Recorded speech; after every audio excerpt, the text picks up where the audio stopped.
सरगुजा जिले के उदयपुर इलाका के खुटिया गांव में एक झोला छाप डॉक्टर के इंजेक्शन लगाए के बाद एक ग्रामीण की मौत हो गई। ये मामले में परिजन मन के आरोप है कि झोला छाप डॉक्टर है जो इंजेक्शन लगाए रही से वह बीमारी ले कुछ अलग किस्म के इंजेक्शन रही से। हालांकि परिजन मन मरीज की तबीयत खराब होने के बाद डॉक्टर से संपर्क करे रही तो ओकर से इलाज के बारे में घलो पूछे रही। फिर इंजेक्शन के बाद जैसे ओकर तबीयत खराब हुई बोला तुरंत अंबिकापुर के मेडिकल कॉलेज अस्पताल में भर्ती कराई गई, जहाँ इलाज के दौरान काली ओखर मौत हो गई। एक घटना ने गुस्साए ग्रामीण मन के कहना है कि झोला छाप डॉक्टर के खिलाफ तत्काल FIR दर्ज करके ओकर खिलाफ प्रकरण दर्ज करके जांच होना चाहिए।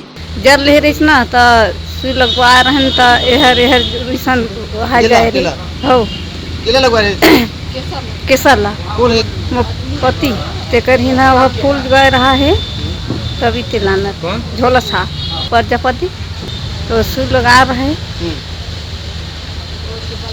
वो लोग बला से लगवाए रहे। मेरे पापा का तबीयत खराब हो गया था, क्या नाम इसके बाद गुहानी का प्रजापति सुई लगा दिया, इसके बाद सूजन आ गया, इसके बाद बढ़ गया, इसके बाद उदयपुर ले जा, इसके बाद अंबिकापुर रेफर किया, इसके बाद यहाँ उसका मौत हो गया। मेरे हिसाब से तो बुखार रहा था, इसके बाद सुई लगवा दिया घर के लोग। खुटिया का है प्रजापति समयलाल, वो गांव में घूम घूम के लगाता है, वो आया था घर में तो लगवा लिया और ज़्यादा बुखार हो गया था इसीलिए मेरा मम्मी लगवा लिया था। इसके बाद सुई लगाया, इसके बाद उसका बिहान तुरंत फूलने के लिए स्टार्ट हो गया। ब्यूरो रिपोर्ट पुतलंगा न्यूज।